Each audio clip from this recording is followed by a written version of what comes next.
Boa tarde a todos. Bem-vindos à nossa live do Columbia University Alumni Association de São Paulo, Associação dos Ex-Alunos da Universidade de Colômbia. Hoje o tema é as eleições dos Estados Unidos e a repercussão das mesmas na América Latina. Para tratar deste assunto tão importante, temos um convidado muito especial, o Ricardo Zúñiga, Interim Director do Brazil Institute e Senior Diplomatic Fellow no Woodrow Wilson Center Latin America Program. Ele foi o nosso cônsul-geral dos Estados Unidos antes do Arushu.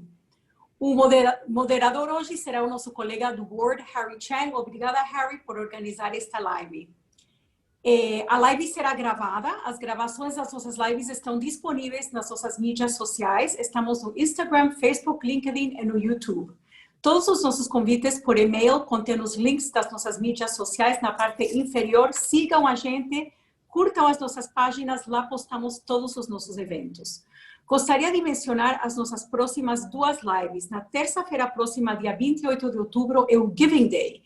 Para esse dia especial, iremos ter o evento Promovendo a Diversidade no Trabalho com a juíza do trabalho, Milene Ramos Seidel, ex-aluna de Colômbia. Depois dela, na terça-feira, dia 3 de novembro, iremos receber o reitor da Escola de Negócios St. Paul, o brilhante Adriano Musa. Temos lives já organizadas semanalmente até dezembro. Esperamos ter vocês conosco em todas elas.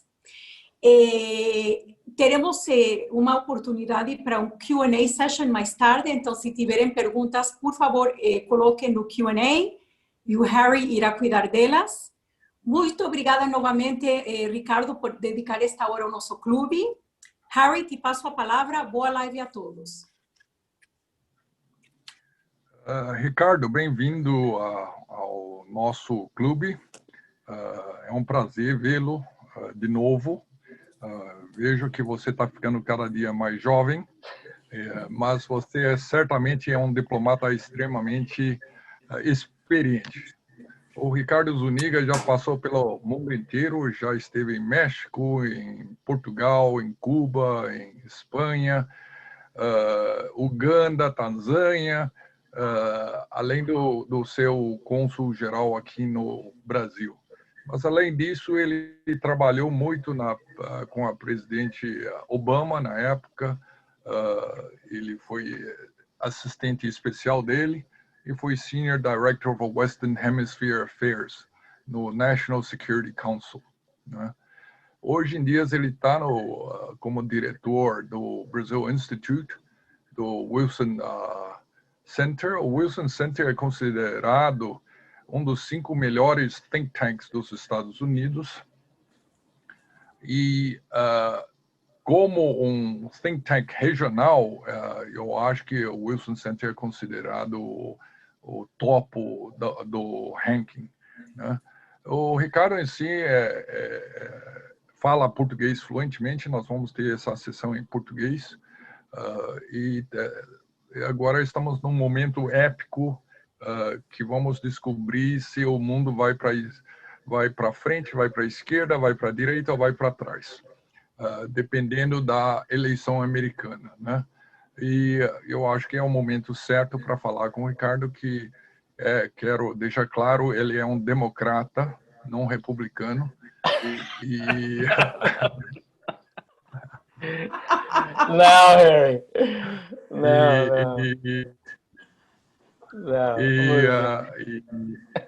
E nós vamos ouvir deles opiniões do Wilson Center sobre as eleições americanas. Harry, muito obrigado, Harry. Ricardo, a palavra está com você. Desculpe a brincadeira. Não, eu sei. Muito obrigado. Sabe que, antes de tudo, só queria agradecer a você, Harry, a Diana. Muito obrigado ao clube por o convite para poder estar aqui com vocês. Eu estou sentindo muitas saudades de São Paulo. Eu estive lá 3 anos. Harry foi um excelente amigo lá durante essa época. Trabalhamos muito com a Fiesp, mas a parte disso, tivemos uma excelente relação. Acho que a Lina também está no evento. Muito obrigado a ela por participar aqui. E eu devo dizer que eu adorei o meu tempo no Brasil. Eu adorei todo o tempo que foi a segunda vez que eu estive lá. Estive em Brasília também, na nossa embaixada. E depois de sair da Casa Branca, a única coisa que eu pedi foi poder voltar para o Brasil. E tive a excelente oportunidade de estar de volta. Então, eu sempre... E agora tive muita sorte de estar com o Wilson Center e poder trabalhar agora no Brazil Institute com o meu colega Paulo Sotero, que é uma pessoa que conhece também muito bem o Brasil e que tem tantas amizades em São Paulo. Então, é um tremendo prazer estar aqui com vocês. Como falou o Harry, é um momento importante para todo mundo, e acho que nós sabemos isso. Estas opiniões são minhas. Eu sou diplomata de carreira do Departamento de Estado de 27 anos, mas essas opiniões são minhas, é a minha perspectiva como uma pessoa trabalhando num think tank. Então, não é a linha oficial do governo. E podem ter certeza que também não vai ser uma perspectiva nem democrata. Então, obrigado por abrir essa porta para nós. Então, mas é importante saber isso, porque neste momento nos Estados Unidos, para os que estão nos Estados Unidos ou que têm acesso à publicidade e tudo o que está acontecendo, é um momento sumamente intenso aqui. É uma campanha, estamos nas últimas 2 semanas. Obviamente, as questões domésticas são as que dominam a conversa e o debate nos Estados Unidos, mas é uma eleição que vai afetar todo o mundo, inclusive os países da América Latina e do Caribe e Canadá, obviamente. Então, eu acho que é muito importante considerar quais são as implicações para a região. Quero começar com o que não vai mudar, seja o presidente Trump, ou seja o vice-presidente Biden que ganha as eleições. Eu acho que o elemento primordial da relação dos Estados Unidos nas Américas vai ser a importância de tratar a questão da Covid, da pandemia, porque é o fator que vai estar afetando todas as populações e todas as economias, pelo menos até se conseguir uma vacina, mas também implica a recuperação econômica, também é a outra pandemia que está impactando a todas as nossas populações. Então, esse é um elemento que vai ser primordial para qualquer governo dos Estados Unidos. Outro elemento que vai ser importante é a mesma relação comercial. E isso, de certa forma, implica uma questão que eu falei muito com o Harry, que é o papel da China na economia das Américas. E eu diria pela rivalidade crescente entre os Estados Unidos e a China, essa é uma questão que, seja uma administração democrata, seja republicana, vai ser uma questão que vai ser debatida nas relações nas Américas. Outro elemento para os Estados Unidos, que não afeta a América do Sul, mas sim afeta o México e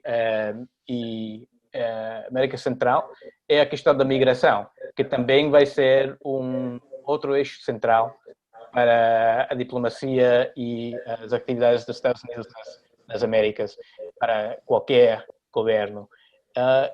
Parte disso, onde se tem um vínculo, digamos, dos fluxos migratórios, é a questão da Venezuela e o que vai acontecer na Venezuela, que vai ser importante para os Estados Unidos, seja qual for o resultado das eleições agora em 2 semanas. Agora, é importante sinalizar que vamos ter algumas políticas e algumas questões que vão ser dominantes em qualquer situação. Movendo agora para se haver uma reeleição do presidente Trump. é muito oportuno ter este evento hoje, depois da visita do líder do National Security Council, O'Brien, ao Brasil e a São Paulo esta semana, onde falou de umas novas iniciativas, não só para facilitar o comércio entre os países, mas também de novas inversões com dois bancos no Brasil, para promover o desenvolvimento de comunidades no Brasil mesmo. E acho que para a administração de Trump, a visão deles é que o desenvolvimento é importante, mas o mais importante é utilizar os mercados para mobilizar o desenvolvimento de um país. Claro, inversões tradicionais em elementos sociais e para incrementar e melhorar as condições sociais, mas eles têm muita confiança no mercado como o motor do desenvolvimento e o desenvolvimento industrial como o motor do desenvolvimento social de quase qualquer país. Então, o que viram lá com a inversão do International Development Finance Corporation, IDFC, essa é uma ferramenta muito importante para os Estados Unidos agora, e é bom que o Brasil é um dos primeiros países onde se está fazendo este intento. Também tem importantes inversões na América Central e na Colômbia, mas obviamente é importante ver esse elemento lá. Também o O'Brien falou muito de outros elementos que são importantes para a administração de Trump, do presidente Trump, que, por exemplo, na matéria das relações de segurança e de cooperação militar e de defesa em geral. Para a administração, esse também vai ser um elemento importante nas relações com os países das Américas, inclusive com o Brasil. A designação do Brasil como Major Non-NATO Ally para considerações dos Estados Unidos, esse é um sinal importante do investimento nas relações estratégicas com um país. E é a mesma coisa com o Brasil. Então, o que podem ter certeza que se o presidente for reeleito, vai seguir o ênfase na situação na Venezuela e as relações com todos os países da América Latina em relação à situação na Venezuela. Também vai ser outro elemento muito importante que vai seguir. Está vinculado também na estratégia atual do presidente Trump e a equipe dele. A vinculação entre Venezuela, Cuba e Nicarágua é uma fórmula que eles utilizam para sinalizar onde é que querem pôr o foco regional da política dos Estados Unidos. Vou falar um pouco mais das possibilidades, que são só possibilidades se ganhar o vice-presidente Biden, porque é o que conhecemos menos, né? E eu agora, de novo, falando como especialista investigador e fazendo isto como pesquisa, tentando entender, compreender um pouco mais sobre quais seriam os elementos importantes. Já falamos um pouco dos elementos que vão ser importantes, a resposta à Covid, também tentar compreender um pouco melhor a situação dos investimentos, a presença da China, da América do Sul e em toda a região, também vai ser muito importante numa administração de Biden. As diferenças seriam as seguintes. Acho que num primeiro período, num primeiro momento, o foco seria muito na área da migração, porque esse é um elemento onde existe uma diferença enorme entre o Partido Democrata e o Partido Republicano, ou entre a administração do presidente Trump e a equipe do vice-presidente Biden. principalmente, é uma diferença profunda que teria que ser tratada com muito cuidado. Por quê? Porque, ao mesmo tempo que uma administração democrata vai favorecer uma volta à forma tradicional de tratar a migração, ou seja, com certa ordem, mas aberto à migração regular, também existe uma grande possibilidade de ver ter uma repetição do movimento massivo, principalmente da América Central, através do México para a fronteira dos Estados Unidos, em parte porque vai existir muita propaganda, muita publicidade por parte das pessoas que ganham deste movimento de pessoas, redes de crime organizado, que eles sabem que se mobilizam vão ganhar dinheiro do movimento de tantas pessoas através dessas fronteiras. Então, existe essa pressão e é uma razão, por isso é que vão ter eu acho que teriam uma relação importante com o México e uma conversa muito importante, quase no início de uma administração em janeiro, porque tradicionalmente janeiro, fevereiro e março são os meses onde temos um aumento importante na migração da América Central para os Estados Unidos. Então, eles sabem muito bem que poderiam enfrentar uma crise quase imediatamente. Então, é uma preocupação. Também, devo dizer, é uma preocupação para a administração Trump. Se ele for reeleito, ele vai enfrentar uma questão semelhante como já tivemos no ano 2019. A diferença é que agora o México ajudou bastante a impedir esse fluxo de migratório tão enorme. 500 mil pessoas em 2019, 72 mil crianças chegaram na fronteira sem os pais. É um fenômeno humanitário muito preocupante. Então, o que vamos ver é uma conversa, um diálogo muito intenso com o governo do México no começo de 2021. Numa administração Biden, teriam essa tarefa de ter um balanço entre a política atual, que eliminou muitos das portas que existiam para o ingresso ao país, e existe muita pressão política dentro do partido do vice-presidente Biden para abrir as portas de novo. Ter esse balanço vai ser primordial, vai ser muito difícil, vai ser uma das primeiras tarefas. Outro elemento muito importante é precisamente a relação com o México. A situação no México é muito preocupante para os Estados Unidos. Por quê? Porque o México agora é o nosso sócio comercial número 1, nesse momento.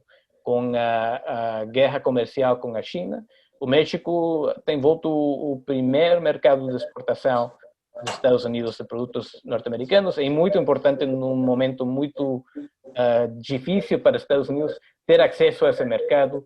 Estamos vendo com muita preocupação a situação econômica no México. Também nos Estados Unidos foi uma informação muito importante a captura recente de um ex-geral do Exército, ex-comandante do Exército do México nos Estados Unidos.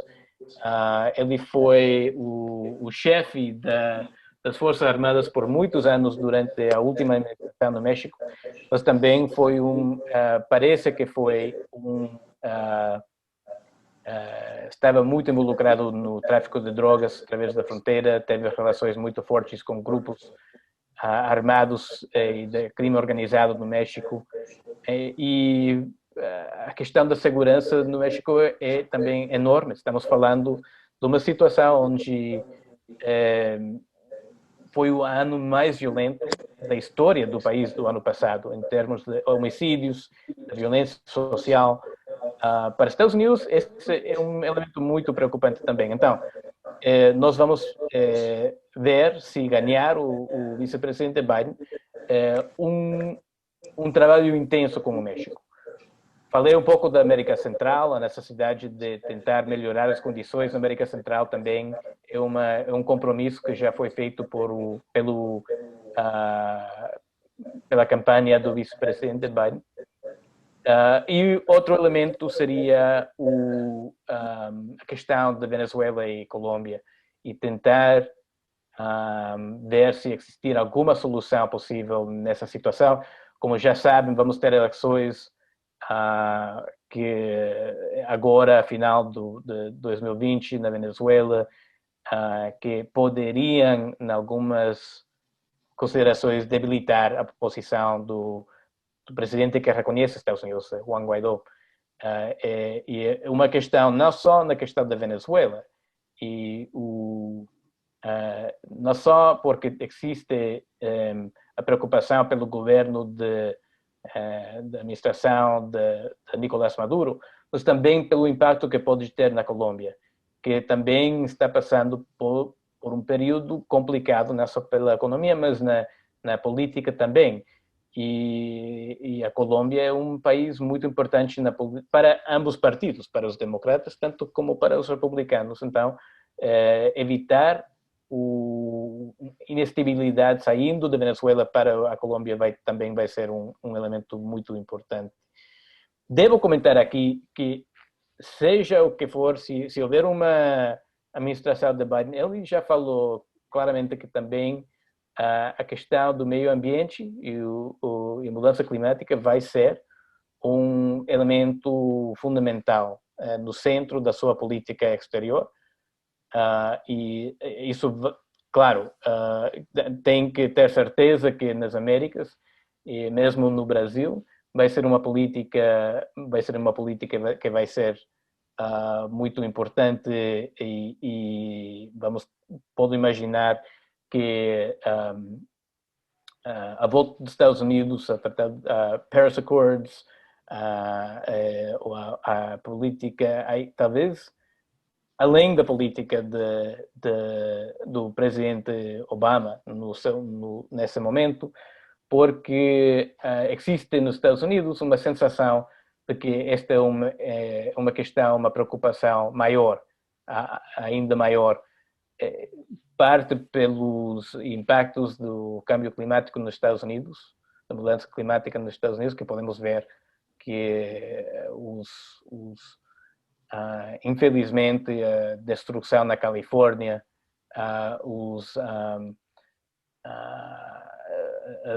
os furacões que afetaram tanto os Estados Unidos este ano, que vai ser, cada ano parece outro sinal de que temos um problema maior do que nós imaginávamos, vai fazer que esse vai ser um elemento importante para uma política exterior dos Estados Unidos, e não só com o Brasil, mas também com os outros países da América do Sul e da América Central e do México. Então, quais são os elementos? Isso é para determinar. Acho que os detalhes vão depender muito das condições, da situação, em parte da resposta digamos, podemos falar um pouco das condições secundárias da pandemia, que podem impactar de formas que ainda não entendemos muito bem, e onde acho que vemos uma coincidência entre ambos candidatos, vai ser uma aposta num esforço para melhorar as relações comerciais e facilitar o comércio, também como um motor, como um elemento importante para melhorar, minimizar o impacto da recuperação econômica, ou do impacto econômico da pandemia, e impulsar a recuperação econômica em muitos países que se veem afetados, que infelizmente são tantos, que vamos enfrentar todos uma situação muito grave pelo menos pelos próximos 2 anos em muitos âmbitos. Acho que vou parar lá e podemos começar agora com Q&A. E estão convidados a... Podemos fazer em inglês, se já torturei demais com o meu português, de Portugal, como dizem as minhas filhas sempre. Mas muito obrigado de novo por ter esta oportunidade e ready to answer any questions. Obrigado, Ricardo, pelo seu falar aqui, muito interessante. Nós estamos vendo, por exemplo, o México talvez seja a maior preocupação dos Estados Unidos em relação aos países latinos, sem dúvida. E os problemas da imigração continuam a mesma. Você pode comentar um pouquinho sobre a política da imigração sobre o resto do mundo? Porque a sensação que nós temos aqui no Brasil e no resto do mundo é que Estados Unidos não está dando mais bem-vindo aos estrangeiros, especialmente aos alunos. Da parte da Colômbia, todos aqui, muitos daqui fazem parte de trabalho de entrevistar candidatos, por exemplo, e outras escolas, por exemplo, estamos sentindo um interesse de ir mais para Europa hoje em dia, muito maior do que indo para Estados Unidos. Eu tenho certeza da parte da China a mesma coisa está acontecendo. Como será no novo governo que se enxerga essa parte da política da imigração? Pois acho que isso depende completamente porque a diferença sim seria notável entre ambas campanhas, defendem uma visão completamente diferente. A visão do presidente Trump e da administração dele é que a migração é um fator que tem que ser ainda mais controlado. Eles veem mais ameaça que vantagem na imigração. Não só neste momento. Falando assim, deveríamos dizer, para começar, que a questão da pandemia é uma coisa como fora de normal, então, deixando isso ao lado. No que é uma política migratória, todos os sinais da campanha do vice-presidente Biden é que eles querem revertir a uma postura muito mais aberta e não só em geral, e restabelecendo a política tradicional para a migração, de reunificação de famílias, essa na parte migratória, e na parte não migratória ou de não imigrante para alunos, para visitantes, para turistas, eles vão querer incrementar de novo esse fluxo, vão ter muita pressão, seguramente de Colômbia, mas todas as universidades estão pondo muita pressão no Congresso e na administração para aliviar o que para eles não só é um modelo acadêmico que precisa muito desse fluxo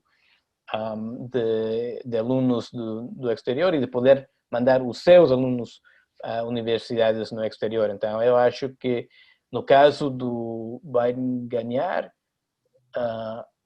uma vez que conseguem controlar a pandemia, o vírus, então acho que teria uma volta, uma abertura para o próximo ano. Agora, quem sabe como vai afetar o próximo ano acadêmico, não? E essa é uma questão para todos. Eu tenho 2 filhas que estão na universidade e é uma pergunta: o que vai acontecer agora?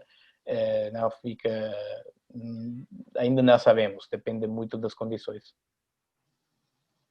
Certo, muitas escolas estão fazendo cursos virtuais, né? Eu tenho uma pergunta aqui agora em inglês, né? It seems that after the elections, the Democrats will have the presidency, the Senate, and the House. The Republicans will control the Supreme Court. What are your comments on the balance of power? How will the U.S., the management of the U.S. government? Well, that's a very good question because that's one of the biggest questions that's out there. The polls right now suggest that that's going to be the situation. I think you can say the House of Representatives you can safely say will remain in the hands of Speaker Pelosi. The Senate is actually somewhat less certain. And there is a chance that Republicans could still hold on to the Senate, in which case we would have, if Vice President Biden were to win, a divided administration. It seems likely that Republicans are going to lose at least 2 seats in the Senate, perhaps more. And absolutely, the conservative wing of the Supreme Court will be the dominant wing after the upcoming confirmation of Justice Barrett, of soon-to-be Justice Barrett, and it's uncertain. There's a lot of pressure from the left in the United States to potentially expand the Supreme Court to make up for what is viewed on the left as a illegitimate placement of justices by the Republicans into 2 seats at least. And there is resistance in the more institutional wing or the more traditional wing of the Democratic Party to really changing some of those rules, including the filibuster rule, which requires 60 votes for the passage of the most important Senate legislation. What's clear is that that's where the size of whoever wins is going to be very important. So if the Republicans are able to hang on and keep it even in the House of Representatives, maintain the White House and the Senate, then you will see a situation that is more or less like what we've seen recently. If the Democrats win the House, the Senate, and the White House, the agenda is likely to focus on the priorities that were established by the vice president's campaign: healthcare, response to the pandemic, emergency relief, action on climate change in the United States, just as in the international sphere. The issues related to race are going to be very important for, and police abuses are likely to be something that it would be important in a Democratic administration. And for the most part, they would have the power to carry out some fairly significant legislative changes in terms of reinforcing the healthcare, Obamacare, in terms of spending on priorities established by the next administration. But the Republican presence in the Senate would still be an important impediment to more significant, larger structural change, in part because Democrats that are in states that are more divided would be reluctant to support massive change. And the number is, even in a landslide scenario, the Democrats will still need some support from Republicans. What's not clear is whether the filibuster rule will remain in place. And that depends very much, again, on the circumstances. Can you a little bit on the filibuster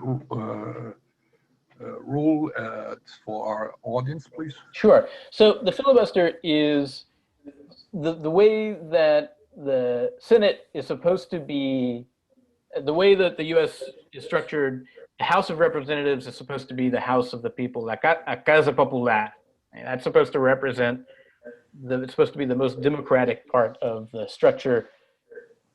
The Senate is supposed to be more of a break to permit for, it's intended to slow down legislation and change. And one way to preserve the rights of the political minority in any administration has been a rule, the filibuster, which means that unless there are 60 votes in favor of a piece of legislation, a senator can, what filibuster means traditionally is that they can keep talking and that no action can happen until they have stopped talking. It's very rare that that actually happens. They just need to threaten it. And if they threaten to do that, that's invoking the filibuster. If they will deny you the 60 votes you need for a given change in the legislation. But that's a rule. It's not a law, and it's not in the Constitution. It's just a method that was used historically to ensure that the group that was the minority, in the political minority, had some leverage. There's a lot of criticism that that's impeded necessary electoral reforms, for example. Our election system is, I think everyone in the United States agrees, is more complex and kind of outdated than it needs to be. And there are other elements as well. So there's going to be a lot of pressure to remove that rule. And essentially have it be, what it means is if you took that rule out, then it would be a straight majority vote for every piece of legislation that comes up. I see. Sounds good. Another question coming up. I understand that the 4 critical states are Florida, Pennsylvania, Ohio, and Arizona. The rest is not so relevant. Do you agree? And so, what role the Latin community will be playing? Is it an important role? Should I do this one in Portuguese? Yes. Go ahead, please. So what were the 4 states? Florida, Pennsylvania, Ohio, and Arizona. Então, eu devo dizer, a começo do ano, a impressão de muitos era que só haviam 3 estados importantes, era Wisconsin, Michigan e Pennsylvania. Já todo mundo achava que a Flórida ia ser, os republicanos iam ganhar a Flórida de novo, ia ser uma eleição com pouca diferença nos resultados para ambos os partidos, então que toda a luta ia ser nesses estados tradicionalmente de demócratas que na última eleição votaram para o presidente Trump. Foi por isso que ele ganhou as últimas eleições. Agora, entre a pandemia e outras novas dinâmicas na campanha, o mapa dos estados importantes mudou bastante. É verdade, a Flórida vai ser um estado crucial. A Pensilvânia, esses 2 estados são estados cruciais. A Arizona, também um estado importante. Ohio, talvez um pouco menos importante. Por quê? A Pensilvânia é o estado que se chama o tipping point state. Tipping point quer dizer que se o candidato que ganha o Pennsylvania provavelmente vai ganhar a eleição, porque seja o Biden, seja o Trump, o candidato que ganha a Pennsylvania tem grande possibilidade de já ter ganhado em estados onde tinha uma vantagem maior. No caso de Biden, se ele ganhar Pennsylvania, Michigan e Wisconsin, vai ser muito, muito difícil para o presidente Trump ser reeleito. Se o Trump ganhar a Pennsylvania, é provável que ele já ganhou Flórida, North Carolina, Arizona e outros estados. Então, se considera muitos anos, a Flórida é o tipping point state, onde é o estado onde tem um eleitorado muito dividido e qualquer partido que ganhar, ganha quase todo, mas que vai ser importante para atingir os 270 votos, Electoral College votes. Agora, temos também North Carolina, temos Texas, pela primeira vez desde os anos 70, é um estado onde vai ser muito competitivo lá. Georgia, também, um outro estado do sul. O que vemos é uma inversão importante nos Estados Unidos. Antigamente, e falando antigamente é 2016. Até o ano 2016, as diferenças eram regionais. E agora as diferenças mais importantes são as diferenças sociais. E educação é o ponto fundamental que divide. As pessoas que já atingiram um college degree votam de uma forma. Para os demócratas, mais que tudo, as pessoas anglos, brancos que não têm college degree, votam para os republicanos. Então, identidade cultural agora é mais importante que situação econômica, que onde fica, que parte dos Estados Unidos é que mora, religião está vinculado, mas o mais importante é a educação. That's the dividing line nos Estados Unidos. E podemos falar disto, tem muito que ver com a demografia e com as mudanças enormes culturais que estão acontecendo nos Estados Unidos, onde a maioria é um país onde a maioria culturalmente branca está perdendo espaço comparado com imigrantes, com latinos principalmente, mas também de muitas outras regiões do mundo. Também pela primeira vez, ou talvez já existe uma diferença importante de gênero, mas agora esse é o outro elemento fundamental. Se só estiveram votando os homens nos Estados Unidos, o Trump ganharia por bastante. Ou, nesta ocasião, por um pouco menos que a vez passada. Mas se só fossem as mulheres que estivessem votando nos Estados Unidos, Biden ganharia por 20 pontos, talvez mais 30 pontos, uma coisa ridícula. Então, essas diferenças são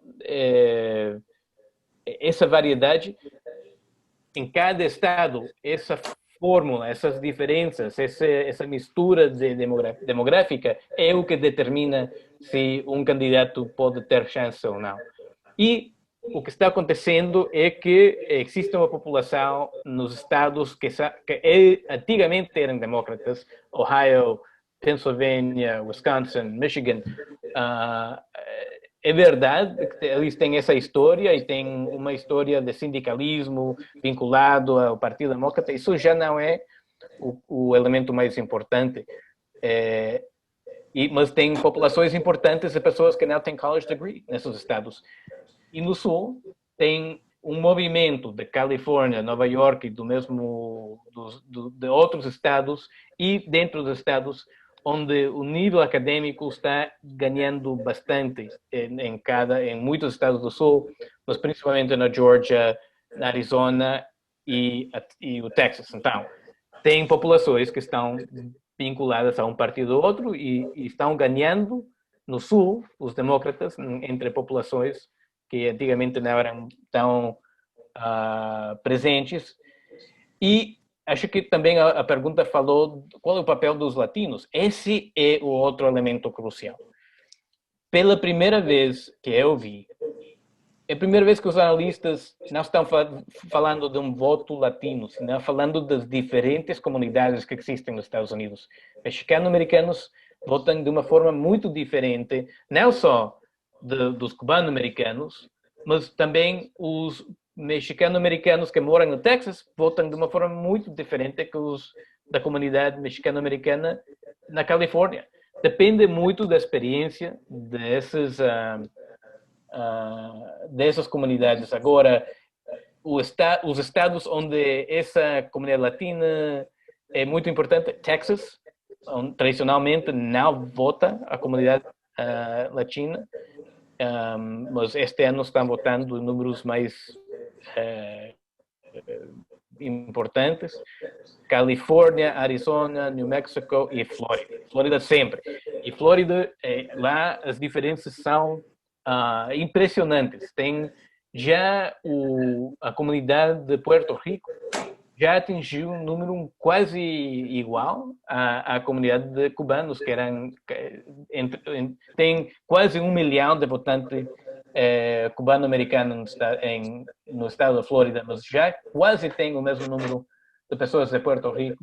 E essa é uma comunidade que vota um pouco mais conservadora, mas em geral votam para os democratas. Então, está dando volta. Venezuelanos, cada voto os colombianos estão sendo perseguidos pela primeira vez por ambas campanhas. É interessante o que está acontecendo na Flórida. Muito interessante essa inversão do Midwest, que era tão democrata, ficando mais conservador. E eu não sabia sobre essa diferença entre as mulheres e os homens. Isso é muito interessante. Essa divisão sempre teve ou é só agora por causa do Trump? Sempre esteve, Diana, mas agora é muito mais notável. É bastante mais notável. Não foi, no 2016 não foi tão importante, mas agora, onde o presidente Trump perdeu espaço nesta eleição, com as mulheres, onde está perdendo quase todas as categorias de mulheres, mas também entre as pessoas mais velhas, que é o sector nos Estados Unidos que vota mais, e também tradicionalmente foi um grupo muito importante para os republicanos, mas agora ele está perdeu quase 20 pontos com essa comunidade, quase todo vinculado com a resposta à pandemia. Isso explica por que ele fez esse último vídeo, onde ele declarou que ele estava fazendo gratuito o Regeneron que ele recebeu. Sim, exatamente. E é uma população muito preocupada. Acho que tanto como o que aconteceu no Brasil é a mesma coisa que aconteceu nos Estados Unidos. É dramático como está impactando a Covid, não só onde começou, Nova York e Califórnia. Agora é o centro do país que está sofrendo, e de uma forma espetacular, infelizmente.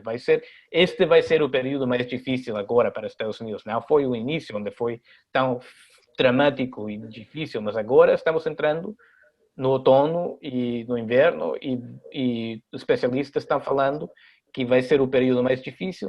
Então, coincidiu esse momento com a eleição, que também, e isso tem um impacto. Eu devo dizer, Harry, I should say here, não acabou. Esta é uma eleição que o presidente, se ele ganhar a Pennsylvania, onde it's a very close race, e ganhar na Flórida, ele tem possibilidade de ganhar. Então, even with everything that you see in the media, this race is not over. I have a question for you. Since the first economy in the world and the second economy in the world are decoupling, and this has tremendous impacts repercussions throughout the whole world.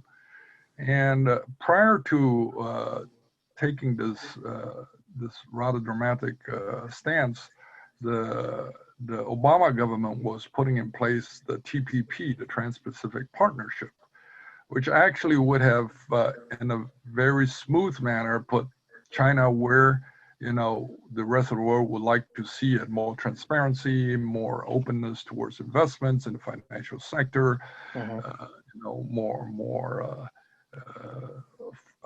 audited statements, and a whole series of things which are now coming to a head. How do you see the Biden government? I understand that this China issue will have to be addressed. I mean, there are issues, but how do you see which direction if Biden wins, which direction will he take with China? So I think part of it is that we've seen this moment and the trade war that the current administration has had with China has given an opportunity for the United States to measure what's possible through this approach. I think there's a consensus that prior administrations had not done enough to deal with the lack of transparency and what was seen really as kind of a mercantilist, aggressive trade approach that was really protectionist where it concerned China, but with massive access to other markets. I think we were where a lot of the world was with respect to China at that time. And I think that much of the world concurs that something did have to be done. I think if you had a Biden administration, I think there would be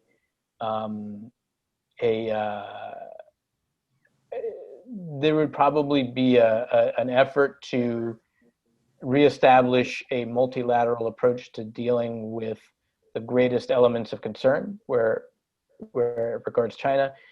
The difference between now and this moment and prior times is that she has taken a more aggressive posture where it relates to territorial issues and where it relates to asserting Chinese power overseas. And that's going to require a very careful and measured, I think, response by any.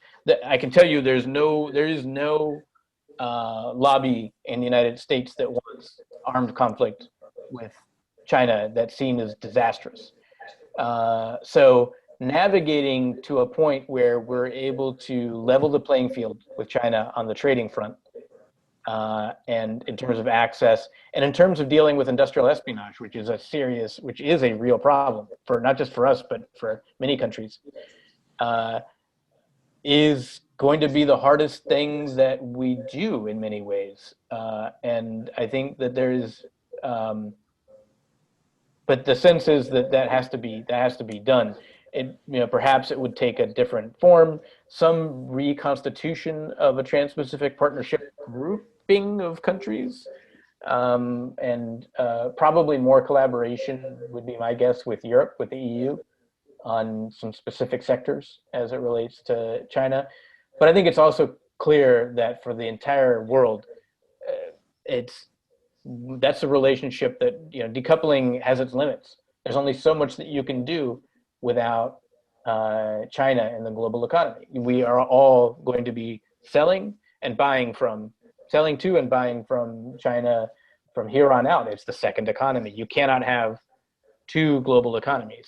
And I think that's, I think you're going to find it will be a very, there's enormous pressure, political pressure to maintain a hard line on China, end maybe the elements of the trade war so that U.S. agricultural products can resume the normal flow back to China. But I think there's a sense that there's a preference to have industry distributed so that there's more that's taking place in the Americas.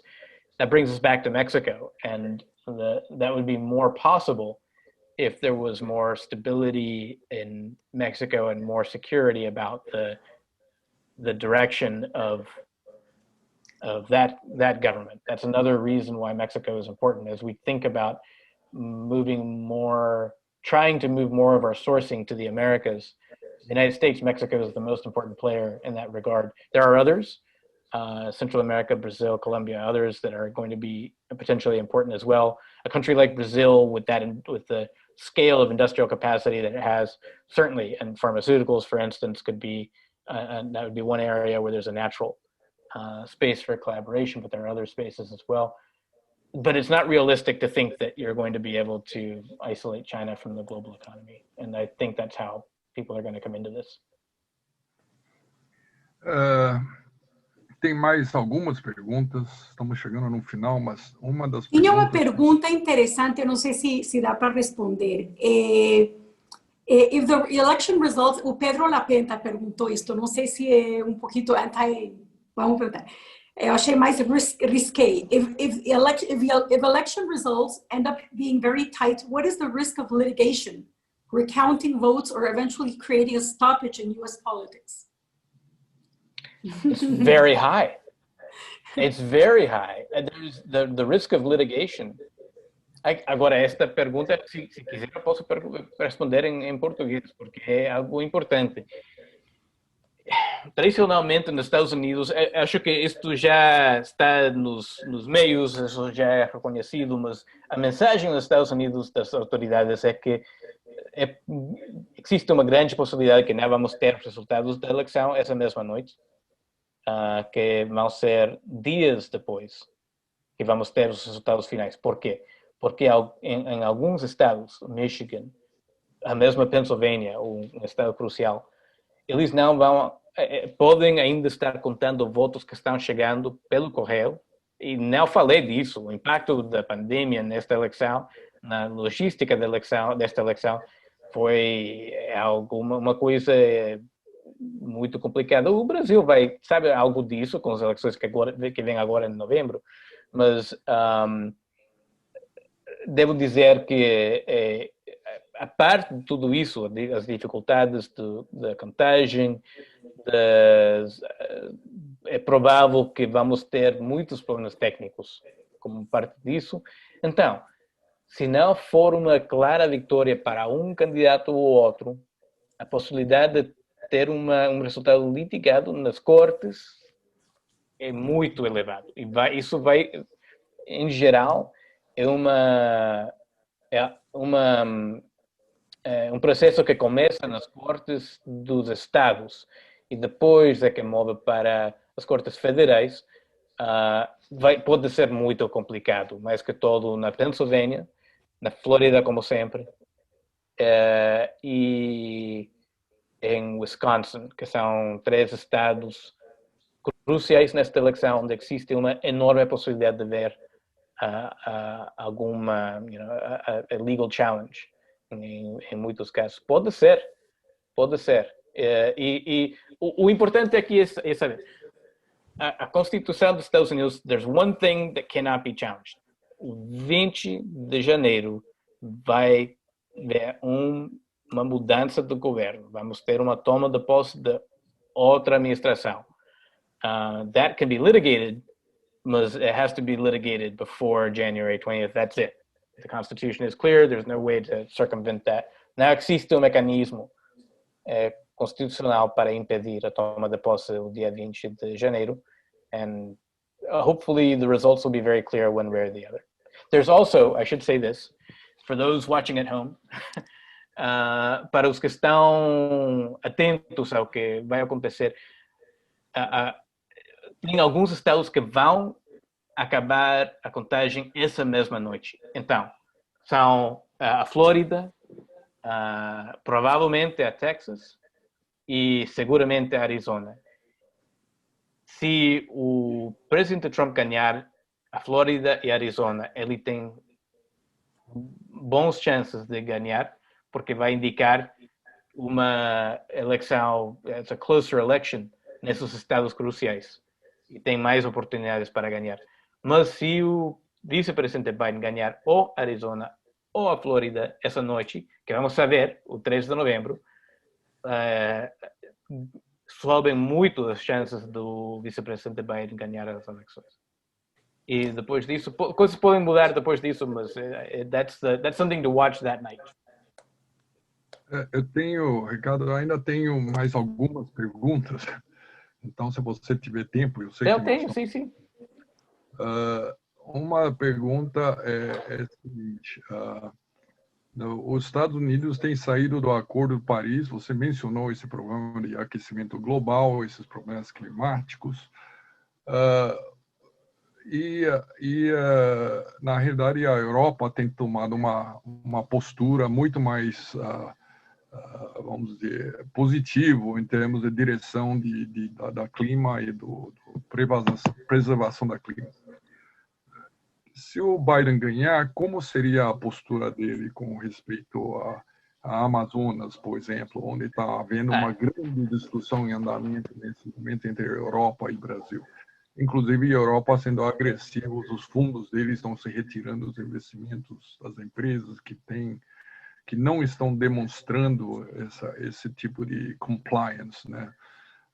Tipo JBS já está mudando seu modo de trabalhar por causa disso, né? Como seriam seus comentários? Eu acho que o meio ambiente vai ser o lema, provavelmente, da uma administração Biden. A pressão, não só no Partido Democrata, agora isso já está uma questão geracional, não? Uma questão de muito apoio em um setor importante da população dos Estados Unidos para entrar de novo no Paris, para negociar ainda mais cortes. Por exemplo, não sei se viu o apoio da campanha do vice-presidente Biden para cortar os subsídios governamentais para fossil fuels, para o petróleo, para todos os fossil fuels. Eles vão advogar a favor do corte dos subsídios. Em relação ao Amazonas e o desmatamento, o vice-presidente Biden já comentou várias vezes em relação a isso, já viram a resposta do governo do presidente Bolsonaro ao respeito, mas eu acho que é provável que a linha que se está vendo por JBS, por outras empresas, já sabemos que no Brasil existe certo apoio para responder por razões nacionais, não? Ou seja, que já existem forças que querem ver outra postura em relação ao desmatamento. Então, até certo momento, vai ser uma questão interna do Brasil.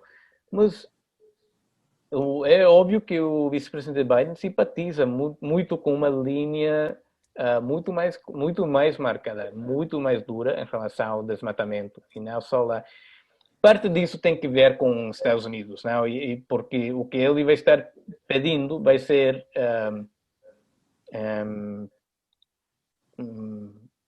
sacrifícios por parte da população norte-americana e a indústria norte-americana em muitos casos. Então, ele não pode ter isso sem pedir a mesma coisa para sócios no exterior. That's part of the dynamic. Mas vai ser importante. Mais uma pergunta. Esse talvez seja mais em termos de política. What should Brazil and Latin America expect that the next administration of the U.S. will do in terms of integration of the Americas and immigration policies in the U.S.? Você já endereçou em immigration policies, talvez você pode comentar sobre a integração com isso assumindo o governo Biden, né? Porque do Trump a gente está mais ou menos... Depende. Sabe que sim, porque a política em geral da administração atual é muito mais de defender a soberania e não impulsar a integração. Mas agora that can change, isso pode moderar,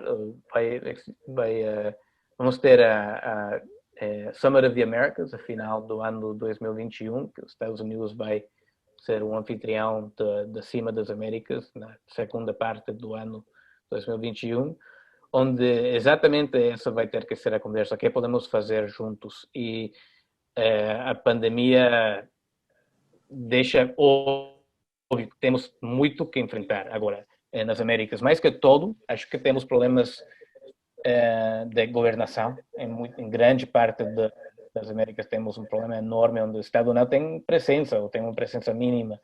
Não é o caso do Brasil, onde tem um Estado mais forte, mas em muitas partes das Américas precisamos ter bastante mais coordenação. E acho que o fluxo laboral vai ter que ser um dos elementos para falar numa cima e durante um período de uma administração. Não só Estados Unidos e a região também, porque podemos ver na América Central, por exemplo, uma zona muito importante para os Estados Unidos, o fluxo laboral está muito restringido entre os países da América Central. Isso não faz sentido nenhum. São economias pequenas, mas é uma população enorme, mais de 35 milhões de pessoas. É um Peru que está lá e não podem mover as forças laborais, não podem... ou seja, é uma questão geral lá. Em geral, acho que existe... não sei, um certo ceticismo em relação aos tratados de livre comércio, mas o outro elemento é que é verdade que nós temos que melhorar o fluxo comercial, facilitar o comércio entre todos os países juntos, de alguma forma, para poder elevar exatamente esse crescimento econômico que todos os países precisam. That you can only do that by lowering trade barriers. E então isso não quer dizer que vai haver um novo ALCA, não vamos ter isso, porque dentro do Partido Democrata também there's a very strong Buy America sentiment, desejo de recapitalizar a indústria norte-americana, criar novos empregos que já foram exportados de certa forma, mas it's not one or the other. Vamos ter que ver que a economia dos Estados Unidos também mudou bastante para os serviços financeiros, knowledge economy, e poder voltar, trazer de volta um setor industrial forte para criar empregos sustentáveis is going to be hard for many countries, inclusive Estados Unidos. Agora eu vou terminar com a última pergunta, que é uma pergunta um pouco arriscada, mas sente-se à vontade de responder. Pergunta veio de alguém que diz que an interesting scenario. If Trump loses, he might renounce and pass the government to the vice president, which in turn will pardon him, thus avoiding Trump being sued thereafter, after leaving the presidency. Esse tipo de cenário existe? Existe, mas muitos cenários existem que são um pouco mais fora do provável. Não, eu acho que não, there's not certainty, não existe uma clareza jurídica em relação, de certa forma, it's also not clear what would be getting pardoned. É uma situação muito complicada neste momento. Inclusive tem umas questões fundamentais para o sistema jurídico dos Estados Unidos. Por exemplo, o processamento a nível estadual pelo Estado de Nova York, que está apresentando cargos ou um processo contra entidades controladas pela família e a empresa do presidente Trump, que ainda não foram resolvidos. Eu não sei como vai evoluir tudo isso. Eu acho que os problemas que vão aparecer após uma eleição vão ser bastante mais vinculadas a como resolver as questões da pandemia e como avançar os tratamentos e a vacina, não? Porque isso vai ser... Esse é o cenário tão complicado que estava falando, que vai dominar o espaço. Então, a situação jurídica do presidente vai depender de muitos elementos que ainda não estão claros, se ele ganhar ou não ganhar. A verdade é que estamos passando por um momento inédito, não? É alguma coisa completamente diferente e que está um efeito de ter uma pessoa que não é um político, é um empresário que entrou à política tarde na sua vida e tem muitos elementos que estão retando as nossas tradições políticas e jurídicas que não foram resolvidas. Ricardo, desculpe, entrou mais uma pergunta, mas uma pergunta bem rápida.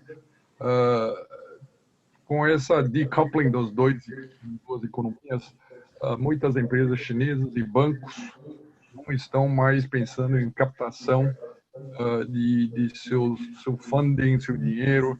Os mercados financeiros americanos estão buscando esses recursos em outros lugares. Com o governo Biden, haverá um ambiente mais amistoso para voltar para o mercado financeiro das empresas e bancos chineses?